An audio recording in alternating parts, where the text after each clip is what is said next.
Hello दोस्तों, आप सब लोग का स्वागत है हमारे यूट्यूब चैनल स्टूडियो से में। दोस्तों, एनर्जी कंजर्वेशन का आज ये हमारा दूसरा क्लास है। अगर आपने हमारे पहले क्लास को नहीं देखा है तो चैनल पर जाकर प्लेलिस्ट में जाकर आप क्लास फर्स्ट को देख सकते हैं।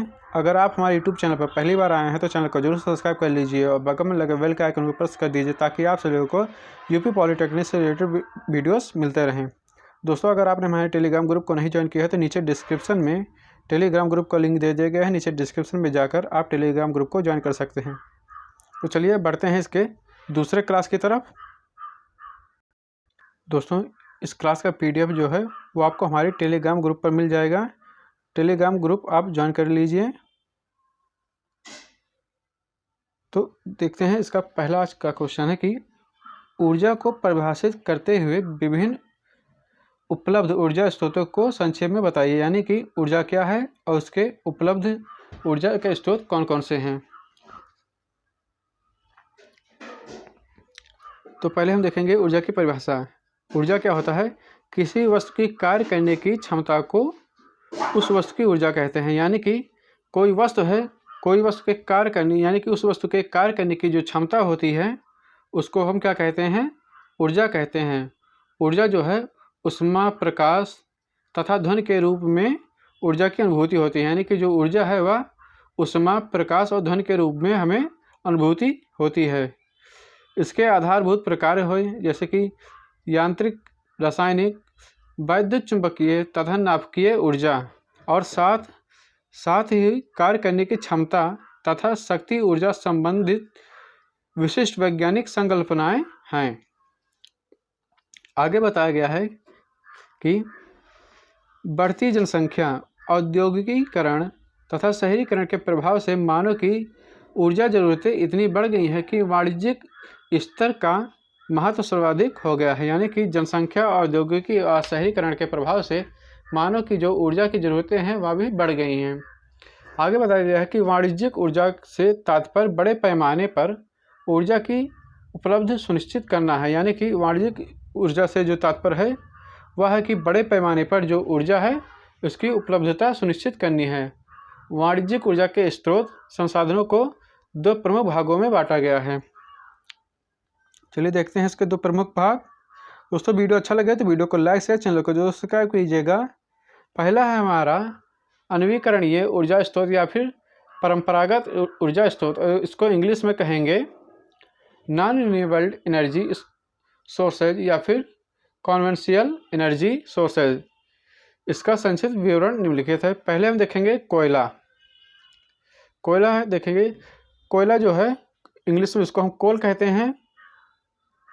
यह लगभग 30 करोड़ वर्ष पहले अनूप वनों के पृथ्वी में गहरे दबे, यानी कि पृथ्वी के अंदर जो गहरे दबने तथा उच्चतर अंदरूनी ताप की दशा में चट्टानी पदार्थ कोयले का निर्माण हुआ है। यानी कि जो वन थे पहले 30 करोड़ वर्ष पहले जो वन थे वह पृथ्वी के अंदर गहरे गड्ढे के अंदर दबने से तथा उच्चतर अंदरूनी ताप की दशा के कारण वे चट्टानी पदार्थ कोयले के रूप में निर्मित हो गए।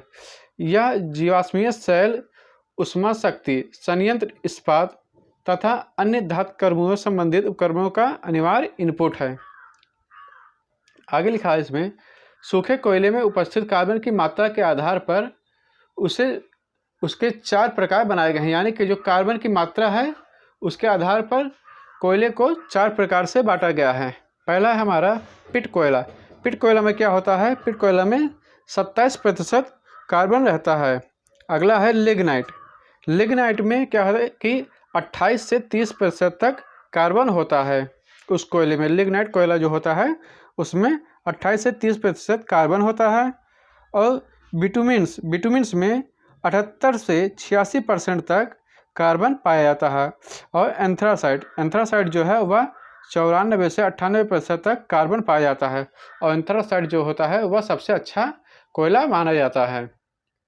इसमें कार्बन की मात्रा जो होती है वह 94 से 98% तक होती है। आगे बताया गया है कि वायु की अनुपस्थिति में कोयले को 1270 से 1675 केल्विन ताप पर गर्म करके यानी कि अर्थात उसके भंजक आश्वासन से, यानी कि ये जो तापमान है ये उसका भंजक आश्वासन है, और भंजक आश्वासन से कोल तार, कोल गैस, अमोनिया तथा कोक जैसे ईंधन तथा अन्य उपयोगी पदार्थ प्राप्त किया जा सकता है। यानी कि भंजन आश्वासन से इतने सारे पदार्थ जो हैं वह कोयले के द्वारा प्राप्त किए जा सकते हैं। आगे लिखा है कि कोयला जो है वह विश्व का दूसरा नंबर पर आने वाला ईंधन स्रोत के रूप में जाना जाता है। यानी कि जो कोयला है वह विश्व में दूसरा सबसे ज़्यादा ईंधन के रूप में उपयोग करने वाला वस्तु है। आगे बताया गया है कि विश्व की 30% ईंधन की मांग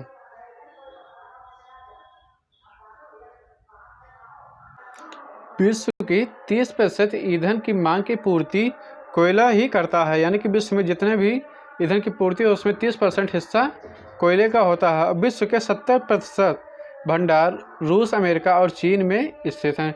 वे की मांग औसतन प्रति वर्ष 4% बढ़ रही है। एक ऐसा अनुमान है कि अगले 500 वर्षों में यह समाप्त हो जाएगा। यानी कि कोयला जो है औसतन उसकी 4% प्रति वर्ष वृद्धि हो रही है। इसका अनुमान लगाया जाता है कि यह अगले 500 वर्षों में कोयला जो है वह समाप्त हो जाएगा। आगे हमारा हाइड्रोजन पेट्रोलियम संसाधन, यानी कि हाइड्रोकार्बन पेट्रोलियम रिसोर्स। पेट्रोलियम दुर्गंध युक्त गहरे रंग का श्यान पदार्थ होता है। यानी कि जो पेट्रोलियम है वह दुर्गंध युक्त रहता है, गहरे रंग का श्यान पदार्थ होता है, जो विभिन्न तरह के हाइड्रोकार्बन्स का एक जटिल मिश्रण होता है। और लगभग 40 करोड़ वर्ष पहले पादपों तथा जंतुओं के गहरे भूगर्भ में दब जाने तथा तब से उच्च अंदरूनी तापमान में रहने के चलते ऐसे जीवाश्मीय ईंधन का निर्माण हुआ। यानी कि जंतुओं के भूगर्भ में दबे रहने के कारण तथा उन पर उच्च अंदरूनी तापमान रहने के कारण ऐसे जीवाश्म ईंधन का निर्माण हुआ है। यह मुख्यतया अवसादी परतों में प्राप्त होते हैं। यानी कि ये जो ईंधन है यह अवसादी परतों में प्राप्त होते हैं। प्राकृतिक पेट्रोलियम को अपरिष्कृत या फिर कच्चे तेल कहा जाता है। यानी कि जो प्राकृतिक पेट्रोलियम है उनको अपरिष्कृत या फिर कच्चे तेल कहा जाता है, और इंग्लिश में इसको हम क्रूड ऑयल कहते हैं। कच्चे तेल को इंग्लिश में क्रूड ऑयल भी कहते हैं। आगे है कि ऊर्जा स्रोत में तेल या फिर पेट्रोलियम उत्पाद का सर्वाधिक योगदान 35% तक है। यानी कि ऊर्जा स्रोत में जो पेट्रोलियम या तेल उत्पादन का जो योगदान है वह सर्वाधिक योगदान 35% है। समस्त पेट्रोलियम के भंडार का 2/3 भाग जो है विश्व के भूमध्य देशों में तथा शेष अमेरिका और रूस में प्राय है। लेकिन इनका व्यय इतनी तीव्र से हो रहा है कि अगले 50 वर्षों में ये समाप्त हो जाएंगे। यानी इनका जो 2/3 भाग है पेट्रोलियम का वह विश्व के मध्य पूर्व देशों, यानी कि मध्य पूर्व देशों में तथा शेष जो हैं वह अमेरिका और रूस में प्राय हैं, और इनका इतनी तेज़ी से व्यय हो रहा है कि यह अगले 50 वर्षों में इनके समाप्त हो जाने के आसार दिखाई दे रहे हैं। अगला है हमारा नवीकरणीय ऊर्जा स्रोत, यानी कि इंग्लिश में इसको कहेंगे रिन्यूएबल एनर्जी सोर्स। नवीकरणीय ऊर्जा स्रोतों का महत्व जो है वह भारत में 1970 के दशक में समझा गया था। नवीकरणीय ऊर्जा के बड़े कार्यक्रम चलाने वाले देशों में भारत महत्वपूर्ण स्थान हासिल कर चुका है। यानी कि जो भारत है वह नवीकरणीय ऊर्जा के स्रोत में बड़े पैमाने पर चलाने वाले देशों में भारत जो है वह अपना महत्वपूर्ण स्थान हासिल कर चुका है। और इसमें बायोगैस, सौर ऊर्जा, पवन ऊर्जा, लघु पनबिजली तथा अन्य बढ़ती प्रौद्योगिकी से संबंधित कार्यक्रम शामिल हैं। नवीकरणीय योजना से संबंधित सभी मामलों के लिए भारत सरकार ने केंद्रीय गैर परंपरागत ऊर्जा मंत्रालय का गठन 1972 में किया गया है। और ऊर्जा के नवीकरणीय स्रोत में सौर ऊर्जा प्रमुख है। यानी कि जो ऊर्जा का नवीकरणीय स्रोत है उसमें जो सोलर एनर्जी है वह मुख्य है। जलीय ऊर्जा, पवन ऊर्जा और भूतापीय ऊर्जा, समुद्र ज्वार ऊर्जा आदि अन्य प्रमुख नवीकरणीय ऊर्जा स्रोत हैं। भारत में गैर परंपरागत नवीकरणीय ऊर्जा स्रोत का सामर्थ्य लगभग 100 गीगावाट है, यानी कि इसका जो सामर्थ्य है वह 100 गीगावाट है नवीकरणीय ऊर्जा स्रोत का भारत में। और पवन, लघु एवं बायोमास स्रोत की संभावना क्रमशः 45.15 और 19.5 गीगावाट आंकी गई है। अब हम देखेंगे जल शक्ति। जल शक्ति क्या है? जल शक्ति यानी इंग्लिश में इसको कहेंगे हाइड्रो पावर। जल को ऊंचाई से गिराकर, यानी कि जो जल है, जैसे कि झरना हो गया, जल के झरने, उनको जल को ऊंचाई से गिराकर उनकी जो स्थितिज ऊर्जा होती है उनको हम गतिज ऊर्जा में बदल देते हैं और उस गतिज ऊर्जा को हम टरबाइन के द्वारा बिजली का उत्पादन करते हैं। यानी कि जो जल के झरने हैं उनकी जो स्थितिज ऊर्जा है उसको हम गतिज ऊर्जा में बदलकर टरबाइन द्वारा बिजली का उत्पादन किया जाता है। और विश्व की कुल बिजली उत्पादन का 1/4 भाग जल शक्ति से प्राप्त होता है, यानी इसका 1/4 जो भाग है वह हमारा जल शक्ति से प्राप्त होता है। आगे है, और यह ऊर्जा तापीय बिजली से सस्ती होती है, यानी कि ये जो बिजली है जल बिजली, यह ऊर्जा तापीय बिजली से सस्ती होती है। भारत में लघुपन बिजली की संभाव्यता 15,000 मेगावाट आंकी गई है, यानी कि जो पन बिजली जो संभाव्यता है वह 15,000 मेगावाट आंकी गई है, जिसका 10% अधिस्थापित किया जा चुका है, यानी कि इसका 10% अधिस्थापित किया जा चुका है।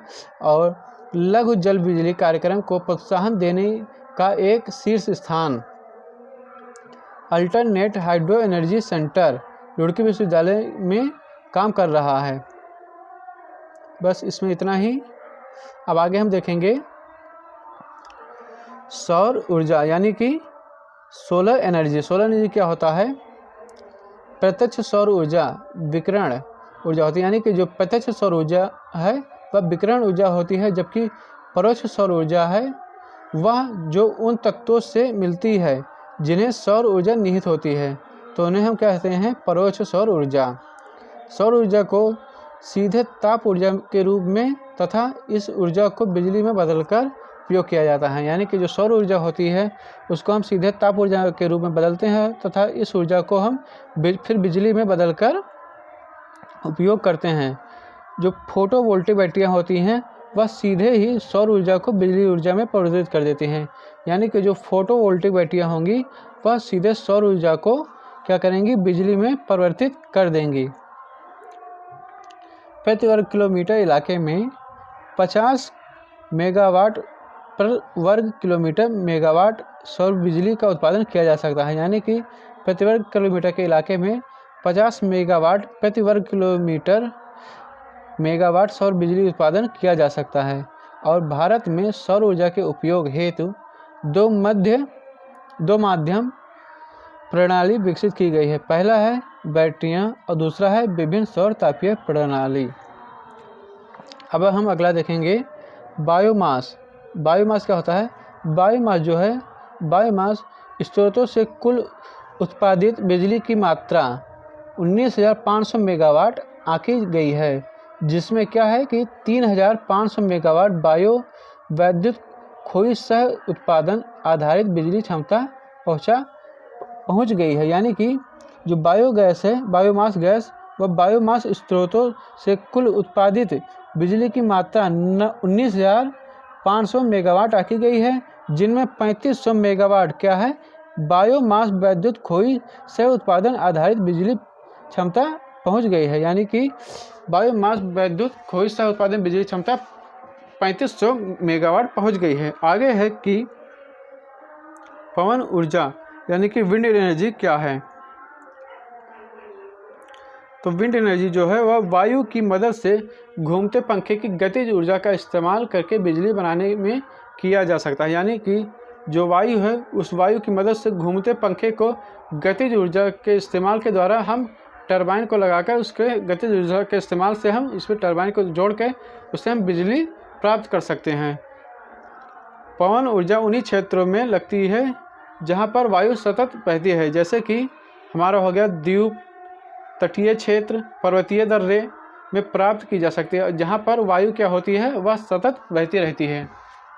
भारत में क्या है, भारत में 45,195 मेगावाट की पवन ऊर्जा क्षमता आंकी गई है। यानी कि भारत में क्या है, 45,195 मेगावाट की पवन ऊर्जा क्षमता आंकी गई है।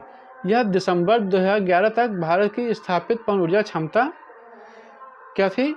दिसंबर 2011 में भारत की स्थापित पवन ऊर्जा क्षमता थी 16,078, जो अब जाकर पहुंच गई है भारत में 45,195। अगला है हमारा हाइड्रोजन ऊर्जा यानी कि हाइड्रोजन एनर्जी। हाइड्रोजन एनर्जी क्या होता है?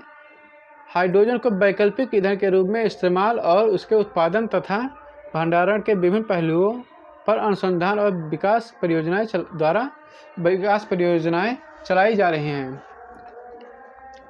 आगे लिखा है कि हाइड्रोजन ऊर्जा जो है उसका रोड मैप बनाने तथा हाइड्रोजन ऊर्जा पर एक राष्ट्रीय कार्यक्रम के माध्यम से इसके कार्यान्वयन पर नज़र रखने एवं नीतियों के निर्माण के लिए एक राष्ट्रीय हाइड्रोजन ऊर्जा बोर्ड का गठन किया गया है। यानी कि इसके रोड मैप के लिए, इसके कार्यक्रम के लिए, एक राष्ट्रीय कार्यक्रम के लिए, इस पर नज़र रखने के लिए, उसकी नीति निर्माण के लिए एक हाइड्रोजन ऊर्जा बोर्ड का स्थापन यानी कि गठन किया गया है। और संचालन समूह द्वारा क्या होता है, इसे तैयार रोड मैप को राष्ट्रीय हाइड्रोजन ऊर्जा बोर्ड ने जनवरी 2006 में हुई बैठक में मंजूरी दी है। रोड मैप में हाइड्रोजन एवं प्रौद्योगिकी के विभिन्न क्षेत्रों में अनुसंधान, विकास और प्रदर्शन संबंधी गतिविधियों पर विचार किया जा रहा है। इसे देश में 2020 तक हाइड्रोजन ईंधन वाले 10 लाख वाहनों और 1000 मेगावाट क्षमता की हाइड्रोजन आधारित ऊर्जा उत्पादन की कल्पना की गई है। यानी कि 2020 तक ईंधन को 10 लाख वाहनों में और 1000 मेगावाट क्षमता की हाइड्रोजन आधारित ऊर्जा उत्पादन की कल्पना की गई है। परिवहन के उपयोगी तथा विकेंद्रित ऊर्जा के उत्पादन के लिए आंतरिक दहन इंजनों में हाइड्रोजन के सीधे इस्तेमाल के साथ ही फ्यूल सेल में हाइड्रोजन के इस्तेमाल को प्रदर्शित किया गया है। अब क्या होता है फ्यूल सेल? अब आगे देखते हैं फ्यूल सेल क्या है। फ्यूल सेल इंग्लिश में इसको भी फ्यूल सेल कहते हैं। विभिन्न प्रकार के fuel cell proton exchange membrane fuel cell यानी कि इसको इंग्लिश में कहेंगे PEMFC। उसका बाद अगला है फास्फोरिक एसिड फ्यूल सेल यानी कि PAFC। अगला है सॉलिड ऑक्साइड फ्यूल सेल यानी कि SOFC। Direct methanol fuel cell यानी कि DMFC। Direct ethanol fuel cell यानी कि DEFC तथा मोल्टेन कार्बोनेट फ्यूल सेल यानी कि MCFC के क्षेत्र में अनुसंधान और विकास करने फ्यूल सेल के लिए उपकरणों एवं सामग्री जिसमें नियंत्रण एवं यंत्रीकरण प्रणाली शामिल है संबंधी कार्य को बढ़ावा दिया जा रहा है। और क्या है इसमें बिजली उत्पादन के लिए भेल यानी कि BHEL भेल ने 25 किलोवाट क्षमता के PAFC फ्यूल सेल का विकास एवं प्रदर्शन किया है। SPIC साइंस फाउंडेशन ने भी 5 किलोवोल्ट क्षमता का फ्यूल सेल बैटरी यानी कि fuel cell battery hybrid van का विकास एवं प्रदर्शन भी किया था। निर्बाध बिजली उत्पादन के लिए SPIC साइंस फाउंडेशन द्वारा विकसित एक 3 किलोवाट PEAC क्षमता के संयंत्र में इस समय परिशोधन कार्य किया जा रहा है जिससे इसकी क्षमता में सुधार किया जा रहा है। अब आगे है हमारा भूतापीय ऊर्जा यानी कि जियोथर्मल एनर्जी। जियोथर्मल एनर्जी क्या होता है? जियोथर्मल एनर्जी यानी कि भूतापीय ऊर्जा जम्मू और कश्मीर, हिमाचल प्रदेश, उत्तराखंड, झारखंड तथा छत्तीसगढ़ राज्यों में भूतापीय ऊर्जा की संभावनाओं के मूल्यांकन कार्य जारी हैं। कुछ स्थानों पर यह कार्य पूरा हो गया है। इन राज्यों में बिजली उत्पादन के लिए चुने गए स्थानों पर विकास कार्य प्रारंभ किए जाने से पहले संभावित भूतापीय साइट्स में डिप्लिंग्स जैसे कुछ और क्षेत्रीय परीक्षणों की आवश्यकता पड़ेगी। भूतापीय ऊर्जा प्रोग्राम का मुख्य उद्देश्य यह है कि ऊर्जा उत्पादन में भूतापीय संसाधनों का विकास करना तथा स्पेस ऊष्मन, ग्रीन हाउस कृषि, खाना बनाने आदि ऊष्मा उपलब्ध कराना है। आगे हमारा समुद्री ऊर्जा यानी कि ओशन एनर्जी क्या होता है। तो ओशन एनर्जी जो है समुद्री ऊर्जा, ओशन एनर्जी समुद्री ऊर्जा के विभिन्न प्रारूपों में समुद्री लहरें हैं, समुद्री ताप ऊर्जा परिवर्तन, ज्वार और भाटा शामिल है। इसमें ज्वार ऊर्जा को भी मध्यावधि तौर पर विकसित किया जा सकता है, यानी कि इसमें जो ज्वार ऊर्जा है उस ज्वार ऊर्जा को मध्यावधि तौर पर विकसित किया जा सकता है। पश्चिम बंगाल में पुनरुपयोगी ऊर्जा विकास एजेंसी कोलकाता द्वारा सुंदरवन क्षेत्र में दुर्गादुआनी क्रीक में ज्वार विद्युत परियोजना शुरू करने के बारे में प्राप्त रिपोर्ट के अध्ययन किया जा रहा है। तो यह है हमारा समुद्री ऊर्जा, इंग्लिश में इसको कहेंगे ओशन एनर्जी। तो दोस्तों वीडियो अच्छा लगा हो तो वीडियो को लाइक शेयर, चैनल को जरूर सब्सक्राइब कीजिएगा। मिलते हैं नेक्स्ट वीडियो में। Thank you for watching my video.